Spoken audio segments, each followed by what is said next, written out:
Hello and welcome dear student. I am Ravin. Welcome to GSC YouTube channel. So today I will discuss helical spring. तो ये अगला part है आपके spring का. इस पर हम लोगों ने इससे पहले आपके पास स्प्रिंग बेसिक आप क्या टाइप और उसके आपके पास इक्विवेलेंट पैरेलल एंड कम्बिनेशन आप क्या देखा हम लोगों ने, जितने भी आपके कम्बिनेशन था पहले सीरीज का उसको देखा, कुछ प्रैक्टिस किया आपके पास क्वेश्चन से. अब जो जनरेट आपके मेन पार्ट है आपके पास shear stress failure as well as जितने भी आपके पास मेन पार्ट है अब यहाँ से स्टार्ट होने वाले हैं. उसके साथ कुछ आपके पास प्रॉब्लम भी आपके पास यहाँ पर देखने को मिलेंगे. सो हेलिकल स्प्रिंग की बात करेंगे तो हेलिकल स्प्रिंग ऐसे आपके दिखता है. ठीक है, ये आपके पास हेलिकल स्प्रिंग है जिस पे लोड अगर कोई लगा होता है यहाँ पे लगा होता है. इस लोड के गाड़ी से क्रॉस सेक्शन लूँ मैं इस सेक्शन का मैं क्रॉस सेक्शन लेता हूँ तो इस तरह से एक सर्कुलर, ठीक है, क्या दिखेगा कि सर्कुलर होता है. क्या होता है सर्कुलर, एक सर्कुलर क्रॉस सेक्शन है. इस पर आप देखोगे एक तो लोड लगेगा, किसी लोड अप्लाई किया उसके कारण मैंने लोड अप्लाई किया हूँ और इसका एरिया क्रॉस सेक्शन एरिया, इसका क्रॉस सेक्शन एरिया हो गया. तो सिंपल सा अब स्ट्रेस लगा जिसे डायरेक्ट शियर स्ट्रेस बोलेंगे. क्या बोलेंगे? Direct shear stress. वो हो जाएगा tau equal to P by A. आपने लोड लगाया, इस पे क्रॉस सेक्शन एरिया किसका है, इसका, ये आपने क्या किया, ये कर दिया पी बाई ए. दूसरा स्ट्रेस लगेगा, इस पे क्या है, टॉर्क लगेगा. क्या लगेगा? टॉर्क. तो टॉर्क कितना लगेगा, आप कोई लोड लगा रहे हो, कितने डायमीटर, डी बाई टू. अब बताओ क्या टॉर्क लगा रहे हैं तो क्या यहीं पर अगर मैं टॉर्क बोलूं तो एक तो लोड तो लगा रहा है उसके और इस पे आप देखोगे तो एक P into D by two का क्या मिलेगा, टॉर्क मिलेगा, नहीं मिलेगा. अरे ये स्प्रिंग है, ऐसे ऐसे स्प्रिंग है, कैसे, ऐसे. तो यहीं पे आपके पास क्या है, लोड लगा दिया मैंने P, ठीक है. तो P लगा दिया अपने पास. अब मैं इस सेक्शन पे आता हूँ, इस वाले ऐसे आपके पास गया होगा, इस सेक्शन पे आता हूँ, बैठता हूँ तो दिखेगा हमें एक लोड लगा है और इस लोड को मैं, ये डायमीटर आपके पास दिया है डी, इस लोड को डी बाई टू से मल्टीप्लाई कर दूं, ये डी बाई टू हो जाएगा और ये डी बाई टू से मल्टीप्लाई कर दूंगा P into D by two. यही तो आपके पास टॉर्क है. क्या लगा है, इस सेक्शन पे आओगे तो क्या मिलेगा, टॉर्क मिलेगा आपके पास. कितना लगेगा, P into D by two लगेगा. ठीक है, नहीं से मैं एक बार और देख लेते हैं. तो कोई सेक्शन था आपके पास, यहाँ पे क्या किया आपने, लोड को यहाँ पे P लगाया, P लोड ऊपर लगाया. अब यहाँ पे तो P लोड लगाई है पहले से, इस लोड को देखो P लोड ऊपर नीचे लगाया, इसमें कोई फर्क नहीं, ये कैंसिल आउट हो जाएगा, कोई मतलब नहीं है. लेकिन अब जो P लोड यहाँ पे लगा हुआ है इसके कारण एक कपल बना लेगा, नहीं बना लेगा, P into D by two का. यही टार्क हो गया आपके पास. यही इसी सेक्शन पे मैंने क्या किया, यहीं पर एक सर्कुलर सेक्शन उठाया हूँ, यहाँ पर रख दिया. अब इस सेक्शन को आप देखोगे तो P और इस पर टॉर्क लगेगा. क्या लगेगा, टॉर्क. यहाँ पे आप अगर कोई सेक्शन उठाता हूँ ऐसे ही तो बेटा ये भी तो आ रही है स्प्रिंग का, यहाँ पार्ट देखूंगा तो ये भी सर्कुलर सेक्शन मिलेगा. तो इसी सर्कुलर पे लोड आपका लगा है P और इसी पे टॉर्क लग जाएगा कितना, T बाई, यानी कितना लग जाएगा, P into D by two का. ठीक है, यहाँ पे मैंने principle of superposition of force किया. यहाँ पर लोड यहाँ लगा है, लोड को ट्रांसफर किया नीचे की तरफ, उतना ऊपर तरफ लगा दिया. जब same and equal opposite force लेंगे इसका मतलब नेट फोर्स यहाँ पर जीरो हो गया. जब नेट फोर्स जीरो हो गया तो ये बताओ यहाँ पे एक फोर्स लगा ऐसे, इसको रोटेट कर देगा, आपके पास ये चीज़ें मिल जाएंगी. इसका मतलब आपके दो चीज़ें मिलेंगी, एक डायरेक्ट लोड से आपके पास डायरेक्ट शियर आ जाएगा और एक टॉर्क से आ जाएगा आपके पास शियर स्ट्रेस. ठीक है, तो ये आपके पास आ गया. अब टोटल शियर स्ट्रेस बात करूँगा कितना लगेगा आपके पास, ये चीज़ें ये निकालना है आपके पास, कितना लगेगा टोटल शियर स्ट्रेस. ठीक है, तो अब देख लो आपके पास टोटल शियर स्ट्रेस निकालना है. क्या निकालना है, टोटल शियर स्ट्रेस, या इसे बोलेंगे रिजल्टेंट शियर स्ट्रेस. ठीक है, eight inner section, eight inner section, यहां पर. ठीक है, इस स्प्रिंग के इस सेक्शन में देखोगे यहां पर ये इनर सेक्शन है, यहाँ पर ये पॉइंट इनर सेक्शन हो गया, ये आउटर सेक्शन हो गया और ये आपका सर्कुलर क्रॉस सेक्शन है यहाँ पूरे स्प्रिंग का. ठीक है, तो यहाँ पे देख रहा हूँ इनर सेक्शन पर, तो आपको मिलेगा क्या, इनर सेक्शन पे आप देखेंगे, देखो ये इनर सेक्शन हो जाएगा यहाँ से इनर, और ये वाला जो होगा आपके पास आउटर. देखो ये वाला इनर हो गया, ये वाला आउटर. समझ आया, इनर आउटर. तो इनर सेक्शन पे मैं देखूंगा, आपको मैं डायग्राम बनाया है एक ऐसे ऊपर की तरफ, क्या लग रहा है इसे, शियर स्ट्रेस, फिर ये नीचे चला गया, ठीक है, और दूसरा आपके पास डायरेक्ट शियर स्ट्रेस पे चलाएगा आपके पास। तो यहाँ पे देखो, ये आपके लोड मैक्सिमम यहाँ टार्क मिल रहा है, एक टार्क ये मिलेगा, तो टोटल दोनों को जोड़ दूं τ1 प्लस τ2 हो जाएगा आपके पास। यानी टार्क आपके पास किससे, इस टार्क के कारण जो शियर स्ट्रेस जनरेट हो रहा है इससे, और आपके पास इस तरह से लोड लगा है, तो ये आपके पास लोड लगा है इस तरह से, इसके कारण शियर स्ट्रेस P/A। तो आप इनर सेक्शन पे क्या देखोगे, टाउ बराबर क्या देखेंगे, टाउ नेट आ जाएगा τ1 प्लस τ2, ठीक है। और इस सेक्शन पे देखेंगे कि आपने ये तो लोड लगाया लेकिन ये नीचे की तरफ आ रहा है, इस सेक्शन पे देखोगे τ2 माइनस τ1, ठीक है। तो ये बताओ अब सबसे ज़्यादा स्ट्रेस कहाँ पे है, आउटर पे है कि इनर पे है, आउटर पे है कि इनर पे स्ट्रेस, इसमें से देखो माइनस है τ2 माइनस τ1 और ये τ1 प्लस τ2, तो सबसे ज़्यादा इनर स्ट्रेस कहाँ पे है, सबसे ज़्यादा स्ट्रेस कहाँ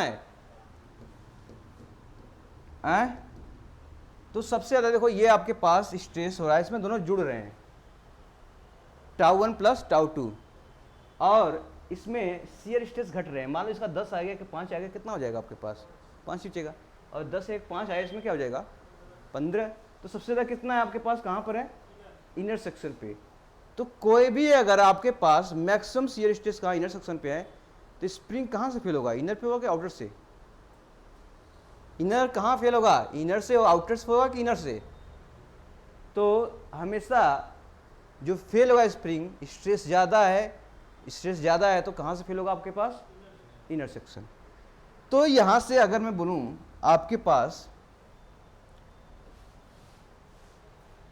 तो इनर सेक्शन पे बात करें, टोटल शियर स्ट्रेस आपके पास आ जाएगा टाउ बराबर, टाउ नेट लिख लो यहाँ पर, यहाँ से जाएगा τ1 प्लस τ2, ठीक है। और आउटर सरफेस पे देखें, अगर आउटर सरफेस पे देखेंगे तो टाउ नेट की वैल्यू आ जाएगी आपके पास τ2 τ-1, जो आपके मैग्नीट्यूड होगा, इसमें एक माइनस होगा एक प्लस। तो यहाँ पे देखो मैक्सिमम शियर स्ट्रेस कहाँ पे आ रहा है, इनर पे आ रहा है। सो आपके पास स्प्रिंग जो होगा कहाँ से फेल होगा, spring fails at inner section due to high stress at inner section, ठीक है। तो जैसे हम लोग मैक्सिमम शियर स्ट्रेस का कॉन्सेप्ट पढ़ा था, मैक्सिमम प्रिंसिपल स्ट्रेस थ्योरी में पढ़ा था, टाउ मैक्सिमम निकालते थे, इसमें मैक्सिमम आपके पास ये हो गया, तो यहाँ पे ज़्यादा चांस है फेल होने का। तो आपसे कोई क्वेश्चन पूछता है, यहाँ से भी क्वेश्चन आया हुआ है आपसे एग्जामिनेशन में, कि स्प्रिंग है, इस पर लोड लगा है, वो फेल होता है, वो कहाँ से फेल होगा, इनर से होगा, आउटर से होगा, मिडिल से होगा, कि कहीं से नहीं होगा। तो आप कहाँ बताओगे, इनर सरफेस पे होगा। इनर सरफेस क्यों होगा, क्योंकि आपने एक सेक्शन उठाया था आपके पास, इनर पे आपने देखा था मैक्सिमम आपके पास क्या है, शियर स्ट्रेस आ रहा है, ठीक है, आउटर पे क्या कह रहा है, माइनस आ रहा है, थोड़ा कम आ रहा है। तो मैक्सिमम शियर स्ट्रेस आपके पास क्या मिलेगा, यहाँ हो गया आपके पास। तो फेल आपके पास कहाँ से हो जाएगा, इनर सेक्शन से हो जाएगा। तो फेल हो जाएगा, तो टाउ नेट आपके पास मैक्सिमम जितना आएगा, कितना आएगा, ये आपसे पूछा है मैक्सिमम कितना आएगा आपके पास, ये बताना है। कोई बात नहीं, अब आते हैं मैक्सिमम शियर स्ट्रेस निकालते हैं, टाउ मैक्सिमम तभी आएगा जब दोनों स्ट्रेस क्या हो जाएगा, जुड़ेगा। वो कहाँ पे होगा, इनर पे होगा कि आउटर पे होगा, इनर पे होगा, तभी तो मैक्सिमम होगा। तो यहाँ पे टाउ बताओ किसके कारण आया है, एक तो टार्क के कारण आया है। टार्क क्या हो जाएगा, P इंटू D/2। देखो कोई भी बॉडी पर टॉर्क लगता है, क्या कोई भी सर्कुलर सेक्शन है, टॉर्क में मैंने पढ़ाया था, इस पर टॉर्क लग रहा है, इसकी डायमीटर D है, इसमें शियर स्ट्रेस कितना जनरेट होता था, 16T/πd3। अच्छे से बता रखा हूँ मैं। तो यहाँ से शियर स्ट्रेस कितना जनरेट होता है, अब टार्क इसमें कितना गिवन है आपके पास, यहाँ से P इंटू D/2। तो अब आपके पास इसको इस फॉर्म में लिख लो, कितना हो जाएगा यहाँ पर 16, टार्क हो जाएगा P into D/2 divide by πd3 plus, क्या ये भी लगा रहा है, एक तो टॉर्क के कारण लगा रहा है, दूसरा एक्सियल लोड के कारण लगा रहा है, ठीक है, ये लोड के कारण। तो लोड आपके पास क्या होता है, load divide by area, area हो जाएगा आपके पास सेक्शन का सर्कुलर है पाई बाई 4d स्क्वायर, यही होगा। यहाँ पे देखो आप कितने दो लोड लग रहे हैं, यहाँ पे कहाँ गया आपके पास ये चीजें, देखो ये टॉर्क के कारण लग रहा है और किससे लग रहा है आपके पास एक्सियल लोड से। एक्सियल लोड के कारण अपन पी अपन एरिया निकालेंगे, शियर स्ट्रेस आ जाएगा। टाउ के 16t अपन पाई डी क्यूब निकालेंगे, टाउ से आपका शियर स्ट्रेस, दो शियर स्ट्रेस आ गया। दोनों को मैंने क्या किया, ऐड कर दिया। दोनों को जब ऐड कर दिया तो ये आ गई आपके पास। इसको सॉल्व करिएगा तो टाउ मैक्सिमम कैसे आएगा, देखो ये 2 से 2 काट देता हूँ तो कितना टाइम में जाएगा, 8 टाइम में। तो ये 8p d से d कट जाएगा। देखो d से एक d कट जाएगा, नहीं कटेगा, कटेगा।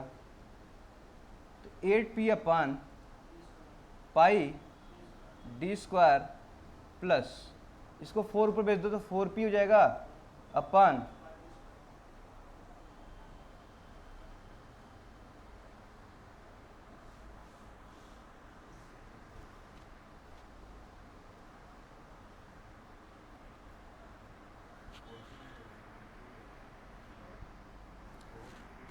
एक चीज और देखो, अच्छा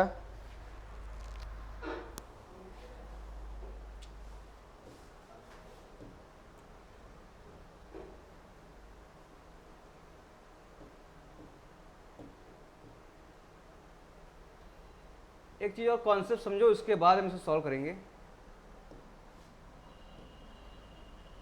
ये स्प्रिंग आई थी, अब इसके बाद स्प्रिंग ऐसे गई थी, ऐसे गई थी, ऐसे आई थी, ऐसे गई थी।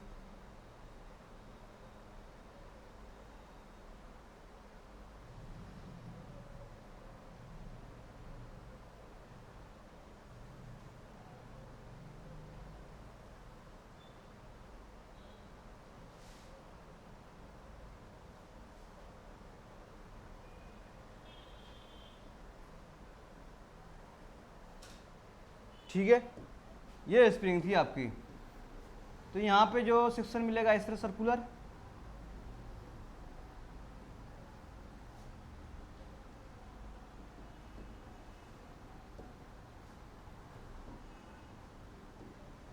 तो ये वाला जो सेक्शन होता है, ये वाला सर्कुलर, ये हो गई आपके पास कॉइल की डायमीटर। क्या हो गई, कॉइल की डायमीटर, जिसे स्मॉल डी से डिनोट करेंगे। किसे करेंगे, स्मॉल डी से। ये कॉइल आ रही है ना पतली सी तार की तरह, तो उसकी सर्कुलर सेक्शन है, तो उसकी क्या है, डायमीटर है आपके पास डी। और ये आपके पास टोटल डायमीटर यहाँ से यहाँ तक होता है मीन डायमीटर, कैपिटल डी। तो डी आपके पास हो गया वायर डायमीटर, वायर जो वायर होगा पतला सा जो घूमता रहेगा, वायर डायमीटर। और कैपिटल डी हो जाएगा mean coil, mean coil, coil का मीन, ठीक है, इस कॉइल मीन कॉइल डायमीटर। समझ आया, चलो। और यही स्प्रिंग इंडेक्स होता है आपके पास सी, स्प्रिंग इंडेक्स। यहां से भी क्वेश्चन आया, डायरेक्ट पूछ लिया गया है, इसे बोलते हैं सी। ये होता है capital D by small D. क्या होता है, capital D by small D. आपसे पूछ देगा spring constant is the ratio of, क्या बोलोगे आप,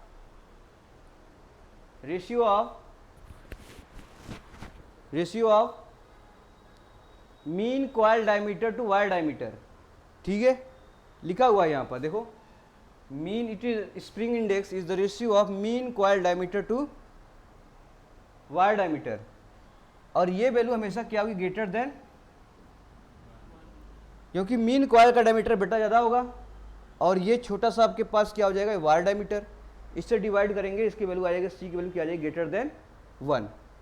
ठीक है, तो अब बताओ इसी पर हमें शियर स्ट्रेस निकालना था। क्या निकालना था, शियर स्ट्रेस। जब इसी पर शियर स्ट्रेस निकालना था तो यहीं आपके पास टाउ 1 प्लस टाउ 2 लेते थे, इनर पे हो गया, और ये क्या हो गया, आउटर पर। इनर पे निकालते थे तो इसकी डायमीटर कितना है, small D, small D diameter है ना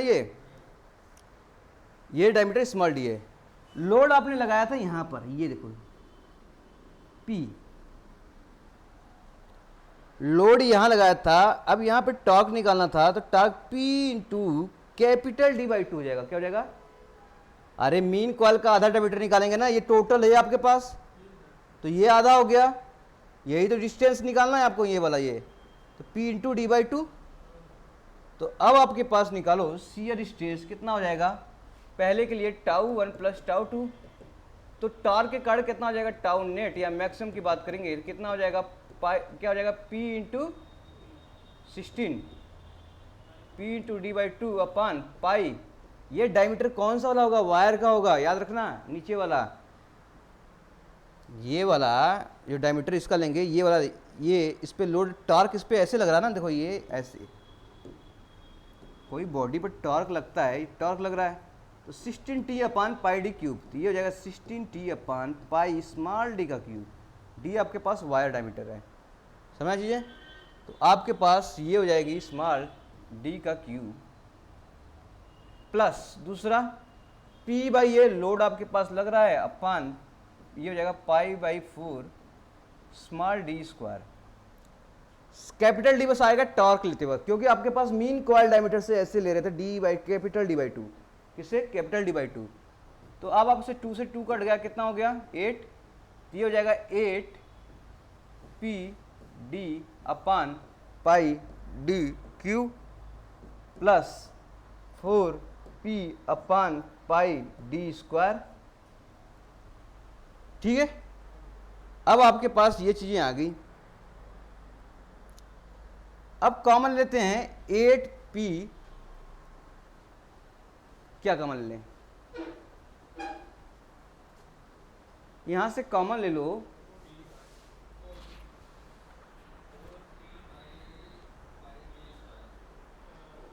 हाँ क्या हो जाएगा, या आप कॉमन ले लो 8P पाई डी क्यूब ही कॉमन ले लो, या स्क्वायर लेते हैं, चलो 4P पाई डी स्क्वायर कॉमन ले लिया, चलो 4P पाई डी स्क्वायर कॉमन ले लिया, यहां तो 1 बचेगा प्लस, अब बताओ कितना बचेगा, कैपिटल डी स्मॉल डी, ये बचेगा, श्योर हैं,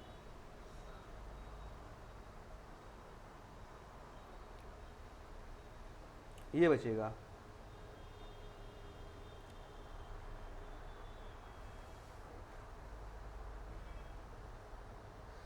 अच्छा इसको और फॉर्म में लिखो, अच्छा 4P अपान पाई डी स्क्वायर, इसको मैं ऐसे लिख सकता हूँ 1, देखो C क्या होता है, capital D by small D, तो अब इसे capital D by small D आपके पास C हो गया, ये 2C हो जाएगा, 2C हो जाएगा,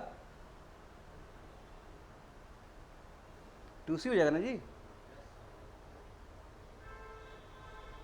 तो कैसे दिक्कत आ रही है,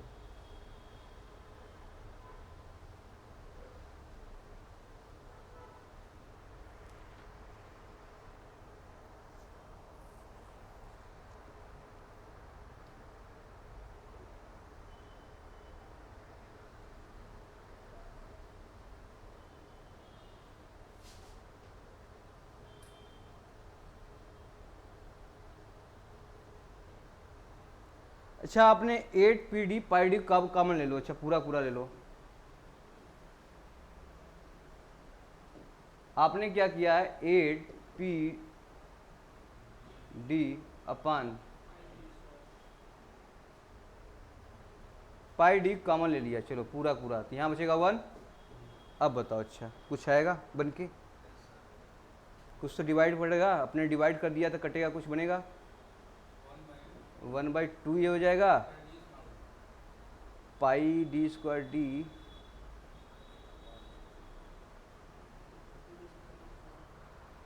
ये हो जाएगा स्मॉल,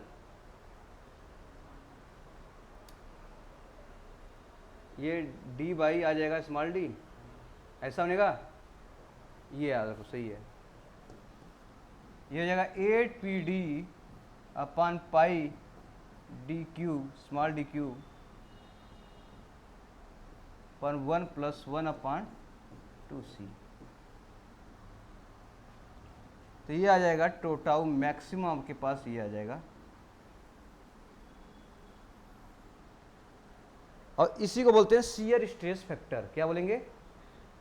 शियर स्ट्रेस फैक्टर। तो अब आपके पास ये समझ आना चाहिए कहाँ से आया।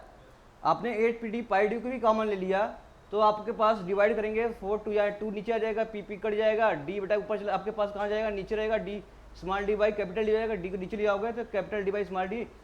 ये क्या है? D by D. आपके पास क्या है? ये स्प्रिंग इंडेक्स है। क्या है? Spring index. ये आपके पास कैपिटल सी गिवन है, इसके फॉर्म में लिख दिया। अब मैं इसको साथ में बोलूँ तो आपके पास टाउ मैक्सिमम जो आएगा आपके पास, ये KS इंटू कितना जाएगा? 8PD upon pi D cube. ये याद रखना आपको। क्या याद रखना है? ये। अब KS की वैल्यू आपको पता ही क्या था? KS की वैल्यू पता था 1 + 1 अपॉन 2c। ये भी क्वेश्चन आपसे पूछा एग्जाम में, ठीक है। KS आप लिख लो, क्या आपके पास? Shear stress factor. तो आपसे पूछ लेता है कि आपके पास एक कॉइल डायमीटर डी है, स्मॉल आपका डी है, आपसे पूछ लेगा शियर स्ट्रेस फैक्टर कितना होगा। अगर ये नहीं पता होगा, नहीं है, बस आपको यहाँ C by capital D by small D रखना है वैल्यू। कैपिटल डी की वैल्यू दिया होगा, स्मॉल डी की वैल्यू दिया होगा, सॉल्व करिए, आपके पास शियर स्ट्रेस फैक्टर आ जाएगा, ठीक है। आपको ये वगैरह क्वेश्चन पूछ देगा। तो शियर स्ट्रेस फैक्टर आपको याद रखना पड़ेगा 1 + 1 upon 2c। 1 + 1 upon 2c shear factor आपके पास है। बाकी 8P upon pi D cube वैसे ही रहेगा। तो ये हो गई शियर स्ट्रेस, ठीक है। अगर यही इफ वी टेक,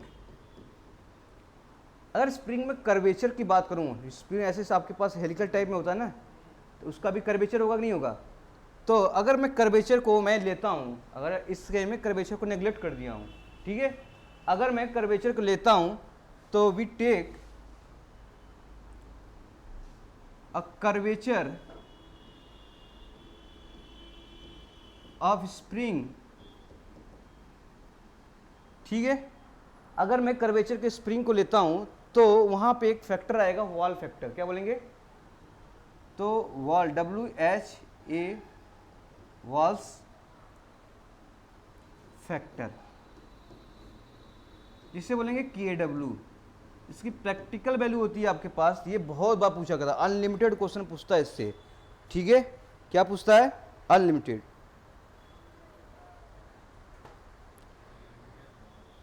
मतलब लिमिट नहीं है, हर एग्जाम में कहीं ना कहीं टपक जाएगा। तो वॉल्स फैक्टर हो जाएगा आपके पास 4CK, आपके पास इसका आ जाएगा आपके पास KW की वैल्यू आ जाएगा, ये इसका लिख लो, KW तो ही दिया आपने। ये हो जाएगा 4C - 1 upon 4C - 4 plus 0.615 divide by क्या हो जाएगा यहाँ पर? C आपको पता है C क्या है? C है कैपिटल डिवाइड, ये आपको रखना है, समझ आया? तो रटना है, याद रखना है। क्वेश्चन 4 ऑप्शन आपको मिलेंगे बराबर। ये 4C - 1 4C - 4, 4C सेव रहेगा, ऊपर 1 रहेगा, नीचे -4 रहेगा, दोनों माइनस माइनस है, 4C - 1 4C - 4। बस ये आपको रखना है 0.615 अपॉन C, ठीक है। ये रटना है। अब आपसे मैं बोलूँ टोटल इक्विवेलेंट फैक्टर की बात करेंगे तो आपके पास कहोगे सर KS इंटू KW, यहाँ से भी आता है क्वेश्चन, ठीक है। KS क्या हो जाएगा? KS into KW। आपके पास shear stress factor into Wahl factor का दोनों मल्टीप्लाई कर देंगे, टोटल आपके पास K आपके पास आ जाएगा फैक्टर, ठीक है। ये वाला भी वैल्यू याद रखना है। तो यहाँ से भी क्वेश्चन बने हैं, तो बनते चले जाएंगे और क्वेश्चन आते भी मिलेंगे, ठीक है। अब ये रह जाओगे सर ने बताया था, मैंने पढ़ा नहीं था, अब बाद में लगेगा सर ने सही बताया था। क्या बताया था? सर ने सही बताया था कि ये रट लो, क्वेश्चन आएगा, पर हमने क्या किया, नहीं किया। हाँ, आप थोड़ा स्मार्ट बन गए। तो ये हो गई आपके पास शियर स्ट्रेस का कंसेप्ट, ये हो गया KS इंटू KW, ये आपके पास कंसेप्ट आ गया। चलो आगे बढ़ते हैं।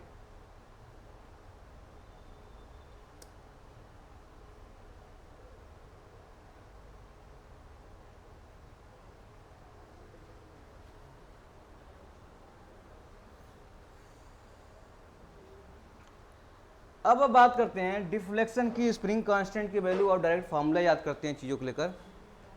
देखो, एक आपके पास स्प्रिंग है इस तरह से, ये आपके पास ऐसे स्प्रिंग है, हेलिकल की बात कर रहा हूँ, सब हेलिकल स्प्रिंग है, ऐसे ऐसे।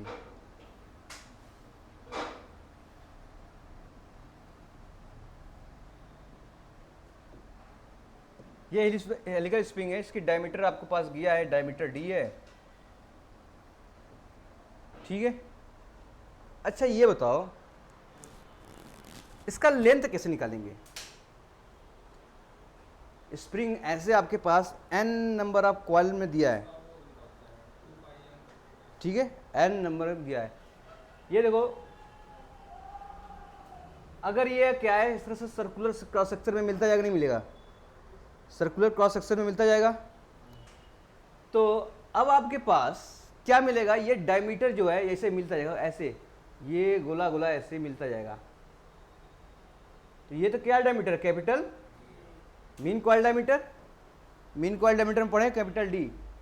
अब बताओ ये कितना हो जाता है? अब हमें पता है कोई भी सर्किल को कट करता हूं, उसे फैलाता हूं, तो कितना लेंथ होता है?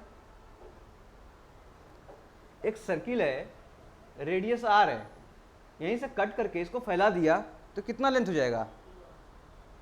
2R है, कितना हो जाएगा? अरे आप सरकमफ्रेंस परिधि नहीं पढ़े हैं क्या सर्कल का? हाँ, तो सरकमफ्रेंस कितना होगा? 2πr। कितना होता है? 2πr। तो ये लेंथ हो गया, एक को मैंने कट किया, एक सर्कल को ऐसे कर दिया। ऐसे आपके पास n कॉइल है, कितने कॉइल है? n। हो सकता है 10 कॉइल दिया और 5 कॉइल दिया है, 6 कॉइल, तो मान लिया मैंने n कॉइल है, ठीक है। तो एक कॉइल के लिए ये है, तो n कॉइल के लिए कितना हो जाएगा? तो टोटल लेंथ नहीं आ जाएगी पूरे पूरे इसकी स्प्रिंग की।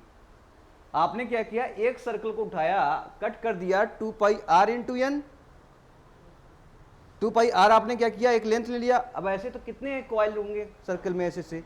मान लो 5 कॉइल गिनोगे आप, 5 तो कॉइल है आपके पास, तो n की जगह 5 रख देना, 10 कॉइल 10 है, तो 2πr क्या हो जाएगा, n, या इसको लिख लो पाई d n। अरे 2r की जगह d डायमीटर आ जाएगा, पाई डी एन, ऐसे लिख लो। तो ये आपके पास टोटल लेंथ निकालने के लिए किसकी, स्प्रिंग की। तो total length of spring, spring की क्या हो जाएगी, टोटल लेंथ हो जाएगी। समझिए कैसे निकालेंगे? टोटल आपके पास लेंथ दिया हो तो आप यहां से निकालेंगे। एन क्या है, नंबर ऑफ कॉइल, एन लिख लो, यहाँ पे क्या है, N number of coil, N हो जाएगा आपके पास नंबर ऑफ कॉइल। कितना कॉइलिंग है, 1 2 3 4 5 6 7 8 9 10, आपके पास हो जाएगा एन नंबर ऑफ कॉइल। चलो लेंथ आपके पास पता हो गया, ये सभी पता हो गया। अब आते हैं आपके सबसे बड़े इंपॉर्टेंट किसके, आपके पास डिफ्लेक्शन में, ठीक है। तो अब आते हैं आपसे डिफ्लेक्शन में, बताओ टॉर्क लग रहा है तो क्या इसमें एनर्जी जनरेट होगी? नहीं, एनर्जी हम लोग पढ़ा था, कोई भी टॉर्क लगता है T² L/2g/IP। IP मतलब polar moment of inertia, T² क्या हो जाएगा, L/g/IP। तो टॉर्क यहाँ पे कितना लग रहा है, P × D/2, इसका स्क्वायर इंटू लेंथ। आपके पास लेंथ कैसे निकालेंगे स्प्रिंग का, अभी निकाला था, pi D N divide by 2g/IP। IP कैसे निकालेंगे, पोलर मोमेंट ऑफ इनर्शिया क्या हो जाएगा आपके पास? अरे कोई सर्कुलर सेक्शन है, इसका पोलर मोमेंट इनर्शिया क्या हो जाएगा? बस सोलर सेक्शन मैंने इसका लिया था, छोटा वाले का, स्मॉल डी का, इस पे फोकस था ना हमारा इनर आउटर का, तो इसका आई कितना हो जाएगा, अरे मोलर मोमेंट ऑफ इनर्शिया कितना हो जाएगा, पाई बाई 32 डी के पावर 4, पाई बाई 64 होता है, इसके जेड एक्सिस से निकालेंगे पाई बाई 32, कुछ नहीं आता, 5 बाई 32 कितना आ जाएगा डी टू पावर 4।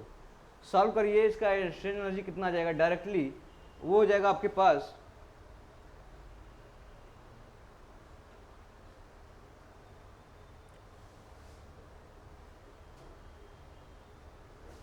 तो ये आपके पास हो जाएगा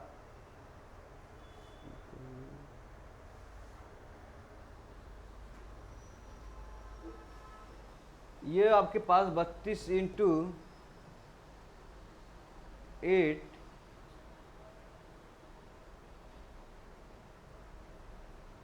ये हो जाएगा आपके पास पी स्क्वायर डी के power cube divide by G D के पावर 4, कितना हो जाएगा जी टी पावर 4। ठीक है, ये आ गया आपके पास स्ट्रेन एनर्जी, आपके पास दिया होगा स्ट्रेन एनर्जी। क्या इसमें डिफ्लेक्शन निकाल सकता हूँ भाई, स्ट्रेन एनर्जी को del U by del P कर देंगे तो यही तो डिफ्लेक्शन होता है। स्ट्रेन एनर्जी आपने जितना निकाला उसको आपने डेल पी से क्या कर दीजिए, डिफ्रेंशिएट कर दीजिए। तो इसको मैं डिफ्रेंशिएट करूँगा डेल पी से, तो यहाँ मल्टीप्लाई कितना हो जाएगा, 2p हो जाएगा, कितना हो जाएगा 2p। तो कितना हो गया आपके पास,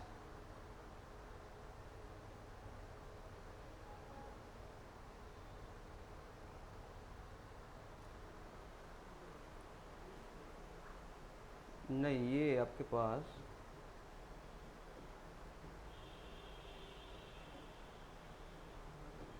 ये तो 32 था आपके पास, और ये डायमीटर दिया है ना, 2 दूनी 4, 4 दूनी 8, 8 यहाँ होगा। देखो पी स्क्वायर हो जाएगा, डी स्क्वायर डी क्यूब हो जाएगा, 2 इंटू 2 स्क्वायर 4, 4 2 या नीचे 8, और जी 32 ऊपर चला जाएगा, पाई डी क्यूब, पाई से पाई कट गया, आपके पास ये आ जाएगा। सही है, अब इसको सॉल्व करूंगा तो कितना आ जाएगा आपके पास,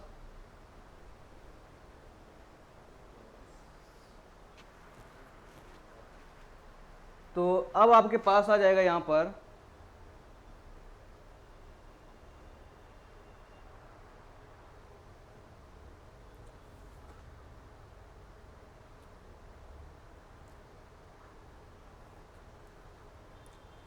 चलो, तो del U by del P कर दिए हैं, तो आपके पास क्या आ जाएगा यहाँ पर, तो आपके पास del U by del P आपका डिफ्लेक्शन आ जाएगा, कितना आ जाएगा डिफ्लेक्शन, तो कितना था 32 पहले था, अब यहाँ से 2 मल्टीप्लाई हो जाएगा पी डी क्यूब अपान 8 जी डी की पावर 4,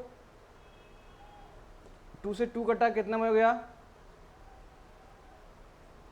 ये 8 बार में चला जाएगा, तो डिफ्लेक्शन आ जाएगा आपके पास 8 पी डी क्यूब अपान ये एन बी होगा यहाँ पर अपान जी डी की पावर 4। देखो 2 पाई एन था, एन बी यहाँ पे आएगा, तो आपके पास ये हो जाएगा 8 पी डी क्यू। ये आपसे बहुत बार क्वेश्चन पूछा गया है, ठीक है, कितनी बार क्वेश्चन पूछा गया है, अनलिमिटेड। डिफ्लेक्शन याद रखना है, फॉर्मूला 8 पी डी क्यू अपान जी डी की पावर 4, ठीक है। तो ये डायमीटर याद रखना, दोनों में कंफ्यूजन है कौन कौन सा डायमीटर किसका होता है। ऊपर जो होता है मीन कॉइल, क्या होता है मीन कॉइल, कैपिटल डी। बच्चे यही गलती करते हैं कि सर डायमीटर ये दिया है कि ये दिया, कंफ्यूज हो जाते हैं कि कौन किसका डायमीटर है। तो याद रखना, ऑप्शन में आपको ऊपर नीचे करके डायमीटर भी देगा। तो 8 पी डी, डी आपके मीन कॉइल डायमीटर है, पूरे डायमीटर कॉइल का जहां तक जा रहा है उसका लेंथ है, अपान क्या हो जाएगा जी डी के पावर 4, डी आपके पास वायर डायमीटर है, ठीक है। क्या पी लोड है, तो पी आपके पास लोड हो गया, डी आपके पास वायर डायमीटर हो गया, और हाँ मीन डायमीटर,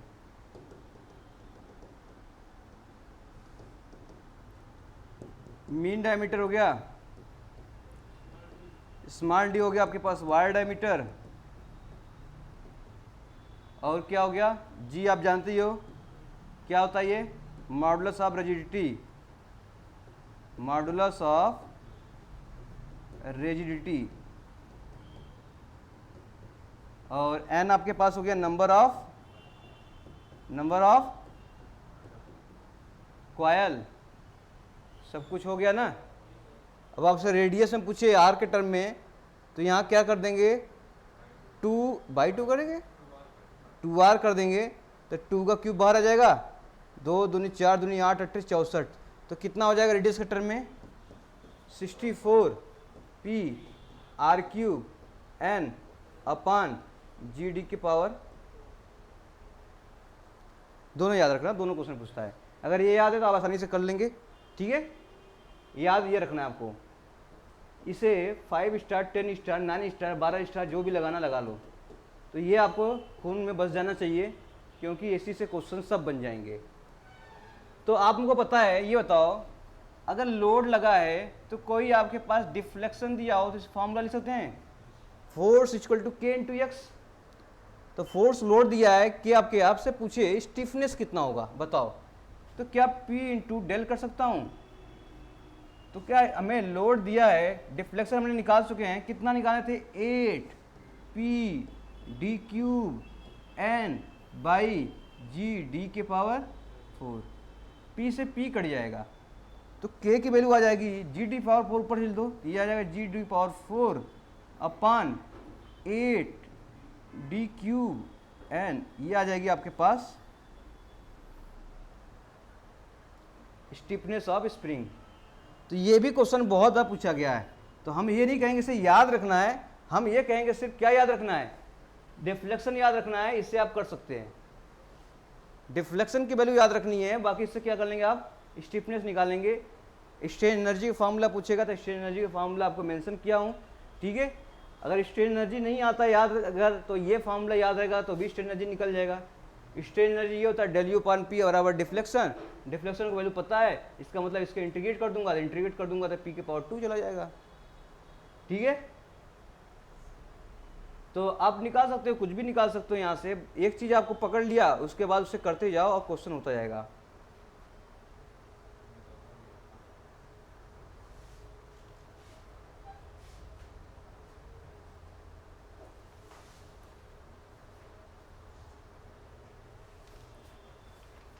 चलो, हम लोगों ने ये पढ़ लिया।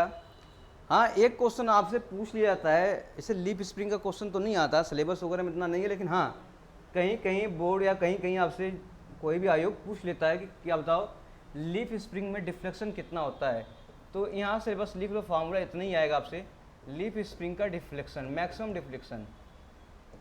तो मैक्सिमम डिफ्लेक्शन आप लिखना होगा, तो ये लिख लीजिए मैक्सिमम डिफ्लेक्शन कितना आएगा, फार्मूला लिख लीजिए 3/8 ये हो जाएगा WL का क्यूब अपान ये हो जाएगा NBT क्यूब इंटू आपके पास E हो जाएगा। तो ये आपके पास लीफ स्प्रिंग का फार्मूला है, ये कंसेप्ट याद है, 3/8 याद रखना, 3/8 बाकी WL cube upon NBT cube by E into E। तो ये अगर लीफ स्प्रिंग का आपसे क्वेश्चन पूछेगा बता सकते हैं। ठीक है, L है आपके पास, यहाँ से लिख लो L क्या क्या चीज़ें इसमें है। L है span of leaf spring, spring मतलब लेंथ का, कितना लेंथ तक पूरा आपके पास क्या है, L लेंथ। ठीक है, थिकनेस ऑफ ईच प्लेट, ठीक है आपके पास थिकनेस ऑफ ईच प्लेट मतलब हर प्लेट का कितना थिकनेस है ये है। ठीक है, बी के आपके पास विड्थ ऑफ प्लेट, क्या है, विड्थ ऑफ प्लेट, एंड आपके पास एन है नंबर ऑफ प्लेट, एन क्या है इसमें, number of plate, number of plate, और बचा क्या आपके पास W वो लोड है, तो W आपके पास load acting on spring, load acting on spring, और E आपके पास बचा है modulus of elasticity, modulus of elasticity. तो ये आपके पास चीज़ें आपसे पूछी जाएंगी, ये चीज़ें आपसे किया जाएगा, ठीक है। तो ये रही आपके पास पूरी कॉन्सेप्ट। अब यहाँ से क्वेश्चन सॉल्व करेंगे आपके जो प्रीवियस ईयर में एग्जामिनेशन में आए हैं, और एक एक क्वेश्चन सॉल्व करेंगे, और जितने भी कॉन्सेप्ट आएगा स्प्रिंग का ये पर बाइंड अप करेंगे, ठीक है। इससे ज़्यादा स्प्रिंग का क्वेश्चन नहीं बनेगा। स्प्रिंग आपके लिए बहुत ही इंपॉर्टेंट सिलेबस बन जाता है चीज़ों का सब्जेक्ट, क्योंकि यहाँ से एक दो क्वेश्चन आपसे ऐसे पूछ लिए जाते हैं स्प्रिंग से, चाहे मशीन डिजाइन का पार्ट हो, चाहे आपसे स्ट्रेंथ ऑफ मटेरियल का पार्ट हो, तो यहाँ से क्वेश्चन बन जाएंगे। अगर इसकी बात करें, प्रॉब्लम की बात करें यहाँ पर, तो प्रॉब्लम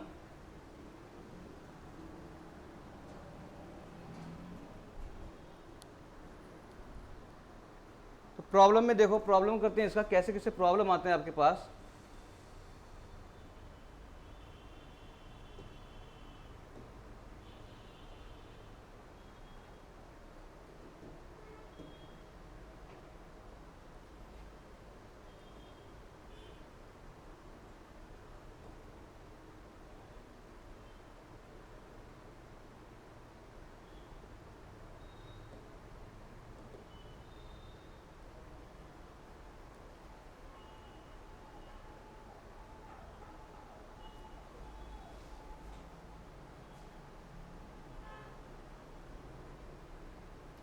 आ जाओ, जितने भी पढ़े हो कॉन्सेप्ट सब कुछ अप्लाई करेंगे यहीं पर।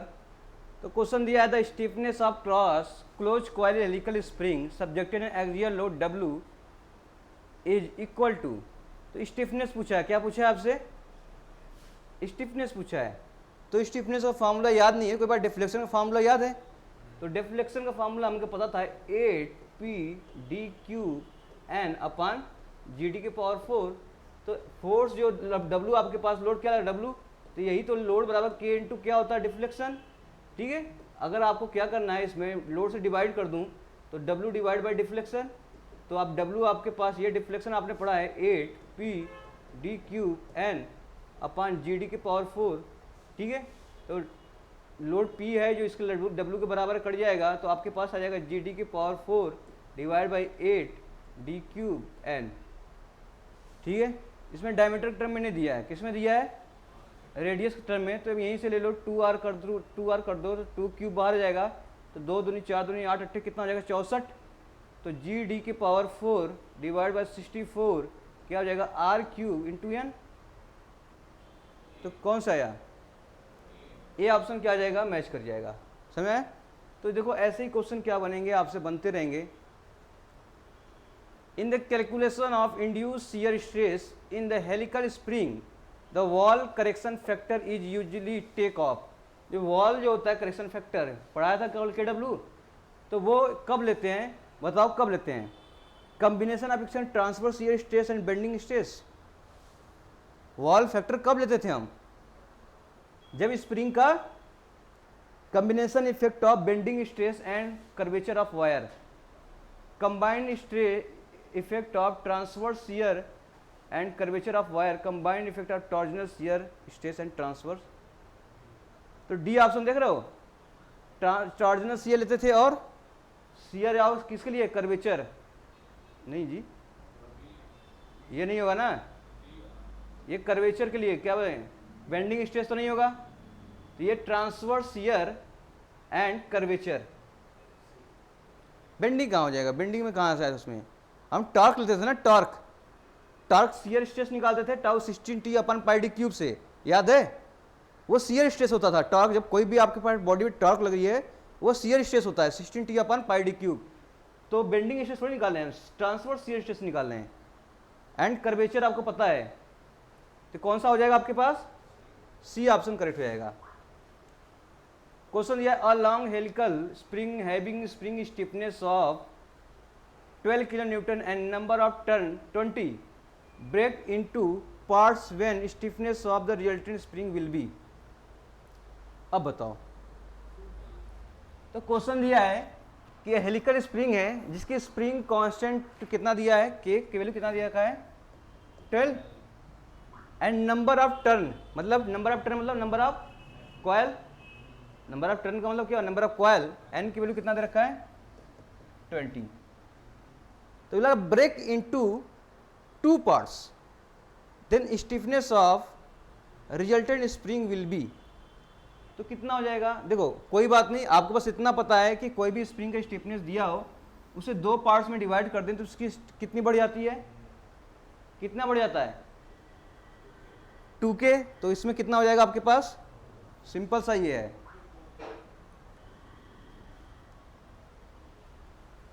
जब 2K करेंगे जैसे कट करेंगे तो आपके पास क्या हो जाएगा, n की वैल्यू हाफ हो जाएगी, नंबर ऑफ कॉयल आपके पास हाफ हो जाएगा ना। पहले आपके 10 कॉयल थे, 20 से काट दिया, कितना बचा कॉयल, तो नंबर ऑफ कॉयल क्या हो जाएगा, K प्रोपोर्शनल टू आपके पास था इससे, अभी K के फॉर्मूला निकाले थे ना मैंने, देखो K की वैल्यू क्या था आपके पास, K ये था, K किसके प्रोपोर्शनल, इनवर्सली प्रोपोर्शनल है नंबर ऑफ कॉयल के, नंबर ऑफ कॉयल अभी 20 दिया था तो K के पास 24 दिया था यहाँ पर, दूसरा K हमको नहीं पता था, और जैसे हाफ कर दूंगा, कट कर दूंगा तो नंबर ऑफ कॉयल 10 हो जाएगा ना जी, हाँ, तो इसको कितना हो जाएगा, तो 2 करेंगे तो 12 दिन कितना हो जाएगा आपके पास, नहीं 12 दिया था ना ये, तो कितना हो जाएगा 24 आ जाएगा, 20 डिवाइड बाई 10 करेंगे 2 आ जाएगा, जब मल्टीप्लाई करेंगे 24 आ जाएगा, या डायरेक्टली अब याद कर लो। Wahl stress factor take into account of direct shear stress, torsional wire, direct shear stress and curvature effect, D option हो जाएगा, ठीक है। तो ये वाला ऑप्शन हो जाएगा आपके पास, 2 close coil spring are made from same small diameter of wire, small diameter of wire, diameter दिया है सबका सेम है, 1 would of 2.5 centimetre diameter core and other is 1.2 centimeter diameter of core. If each spring had n coils, then the ratio of their spring constant would be. तो spring constant किसके proportional होता है, क्या diameter का term पता है आपको, GD के पावर 4 अपान कितना हो जाएगा आपके पास 8 DQN, नहीं होता ना। अब आपको देखो n तो सेम रखा है, n कॉयल क्या दिया है, if each spring had n coil, मतलब n तो सेम रखा है, इसको हटा दो, ये भी कांस्टेंट, मीन डायमीटर भी कांस्टेंट, जी कांस्टेंट, किस पे वेरी कर रहा है, सिर्फ कोर डायमीटर, याद है ना 2.6 डायमीटर ऑफ कोर, मतलब वायर डायमीटर की बात कर रही है, ठीक है। तो अब K आपके पास हो गया D के पावर 4, पहले के लिए K1 मान लो, दूसरे के लिए K2 आपके पास D1 हो जाएगा, ये D2 हो जाएगा, इसका पावर 4। तो आपसे क्या पूछा है, पहले के लिए क्या दिया है आपके पास, 1 would be 2 centimeter diameter of core, another is 1.25, and if spring है then the ratio of the spring constant कितना हो जाएगा, तो पहला कितना दिया आपके पास 2.5, दूसरा कितना दिया है 1.25 के पावर, तो क्या मैं इसको डिवाइड कर सकता हूँ, कितनी बार में जाएगा, अरे 250 डिवाइड बाई कितना हो जाएगा 125, 100 से मल्टीप्लाई करेंगे दोनों में तो पावर ये हो जाएगा, 125 दूनी कितना हो जाएगा, तो कितना हो जाएगा 16। तो इसका रेशियो पूछा है तो 16:1 नहीं दिया तो हो सकता है K1 K2/K1 दिया होगा, ठीक है। तो कौन सा हो जाएगा, 2 equal length of steel wire of the same diameter are made 2 spring S1 and S2, mean diameter आपके पास गिवन है, the stiffness ratio same to same वही है आपके पास क्वेश्चन, क्यों जी, स्टिफनेस रेशियो है लेकिन मीन डायमीटर दिया है, इसमें मीन डायमीटर दिया है, देखो मीन डायमीटर,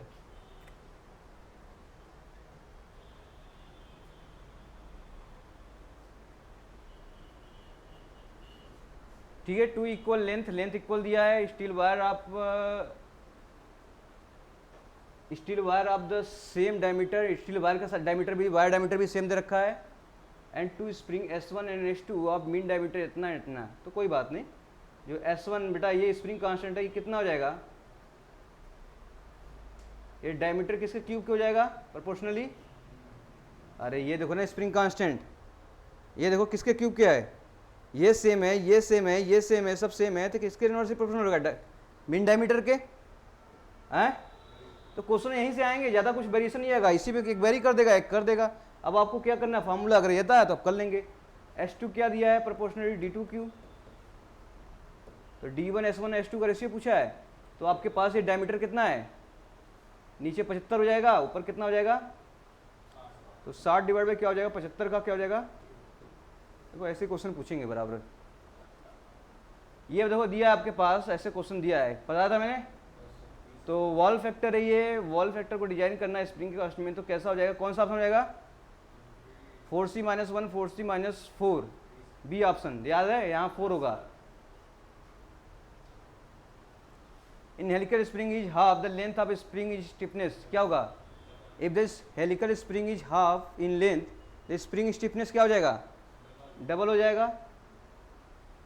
पता हो गया ना। A close coil spring of 20 centimetre mean diameter having 25 coils of 2 centimetre diameter, modularity इतना, स्टिफनेस पूछा है, तो स्टिफनेस की वैल्यू क्या होती है, ये GD की power 4 divide by 8 DQ N, तो आपके पास सब कुछ दिया होगा। मॉडुलस ऑफ रेडिटी दिया है कितना, 10 टू पावर, सेंटीमीटर में दिया है ना सब, तो सेंटीमीटर में रख लो, ये 10 टू पावर 7 हो गया। डायमीटर कितना दिया आपके पास है, क्लोज कॉइल स्प्रिंग कितना डायमीटर है, close coil spring 20 mean diameter है, 20 मीन डायमीटर हो गया, ये 2 सेंटीमीटर, हाँ, तो ये हो जाएगा 2 के पावर 4 डिवाइड बाई 8, डायमीटर आपके पास दिया है 20 के power Q into number of coil कितना दिया है, तो सॉल्व करिएगा निकल आएगा, 2 दूनी 4 दूनी 8 दूनी 16, तो यहाँ से काट देंगे 2 आ जाएगा, ठीक है। अब 10 टू पावर 3 है यहाँ पे, तो कितना हो जाएगा, 20 का क्यूब करेंगे कितना आ जाएगा, 2 दूनी 4 दूनी 8, 8 इंटू 10 टू पावर क्यूब, अरे 20 इंटू 2 इंटू 10 करिए यहाँ से ना, इसको करेंगे 2 दूनी 4 दूनी 8, 10 का क्यूब हो जाएगा, ठीक है। 10 का क्यूब से काट दो कितना यहाँ जाएगा, 4 4 आ जाएगा ना, 25 8 कितना हो जाएगा, इसे 2 ये है, 2 से काट दो 4, 25 चौका 100, 100 इसमें कर दो कितना आ जाएगा, 10 टू पावर 2, तो 100 आ जाएगा आपके पास। सॉल्व करिएगा अपने आप बनता जाएगा। A spring is made of wire 2 mm diameter having shear modulus 80 megapascal, the mean diameter 20 and the number of active coil 10. If the mean coil diameter is reduced 10 mm, the stiffness mean coil diameter देखो सब कुछ same है, 80 gigapascal दिया है, wire diameter भी सबका same है, और कॉइल डायमीटर आपके पास है, मीन कॉइल डायमीटर आपके पास दिया है 20 mm। तो क्या चीज़ वेरी हो रही है, सिर्फ मीन कॉइल डायमीटर वेरी हो रही है, तो क्या ये प्रोपोर्शनल टू D क्यूब था,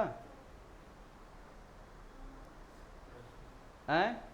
तो ये अगर अभी कितना है 20 है, तो अब बोला कि ये हाफ हो जाएगा, तो कितना हो जाएगा, तो K1 ये हो गया, तो ये 20 का क्यूब हो जाएगा, K2 आपके पास क्या हो जाएगा 1/, हाफ कर दिया तो कितना कर दिया, 10 mm कर दिया ना, मीन कॉइल पहले 20 था उसको हाफ कर दिया तो अब बचा 10 क्यूब।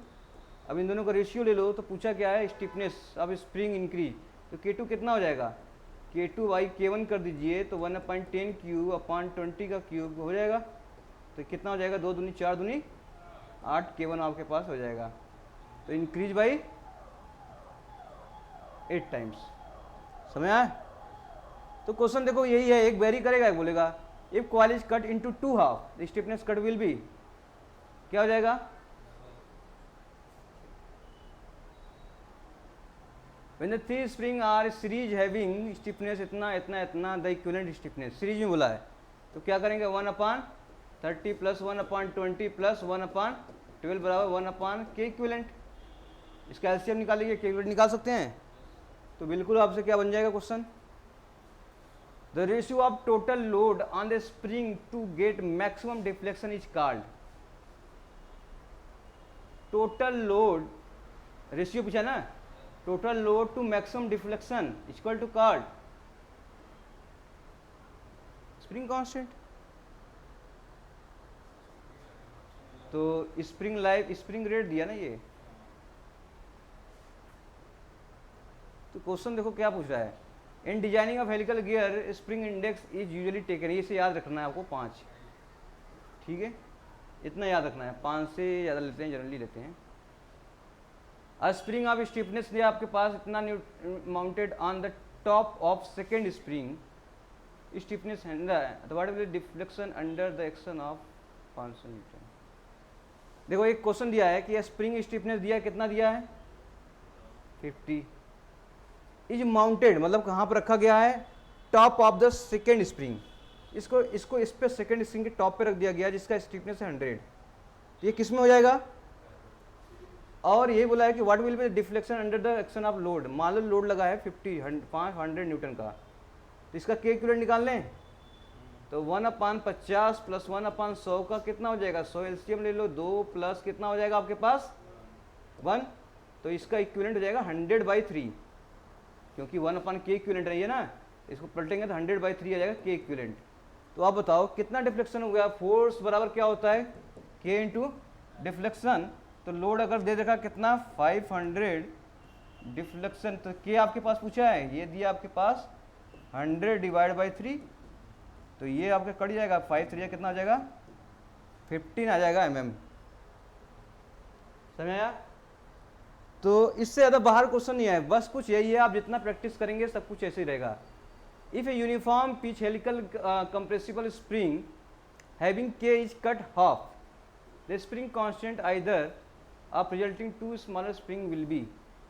तो फिर वही है क्या क्या कि अब बोला है कि एक हेलिकल स्प्रिंग है हैविंग स्टिफनेस के इज कट हाफ में काट दिया गया है, तो ये कितना हो जाएगा, तो वही बोला है the spring constant of the either of the resulting to smaller spring will be, तो ये आपके पास ये आपके पास ये है 2k हो जाएगा।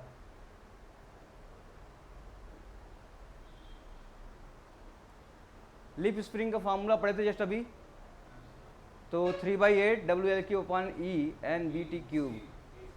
3/8 याद रखो कहाँ है सी वाले पे है, ठीक है, तो ये आपके पास क्या हो जाएगा आंसर। तो ये कंप्लीट हो गई, बाकी ऐसे ही क्वेश्चन आएंगे, बाकी याद रखना डिफ्लेक्शन का फार्मूला आपको याद रखना पड़ेगा, उससे आप क्या निकालोगे स्प्रिंग कांस्टेंट। तो आपसे क्वेश्चन हमेशा कोई ना कोई चीज़ वेरी करेगा, कोई कांस्टेंट रखेगा, तो याद रखना किसके प्रोपोर्शनल हो रहा है, किसके इन्वर्सली प्रोपोर्शनल हो रहा है, और ऐसे रेशियो पूछ देगा या ऐसे पूछ देगा कितना इंक्रीज डिक्रीज होगा, इससे पूरी कॉन्सेप्ट क्लियर हो जाएगी। तो आज की क्लास यहीं तक रखते हैं, ठीक है, आपका स्प्रिंग खत्म हुआ, बाकी जो भी चैप्टर बचे हैं वो हो जाएगा, बाकी नया चैप्टर लेकर स्टार्ट करेंगे वालेंगे। Thank you so much, like करें, शेयर करें, सब्सक्राइब करें और खुश रहें, थैंक यू।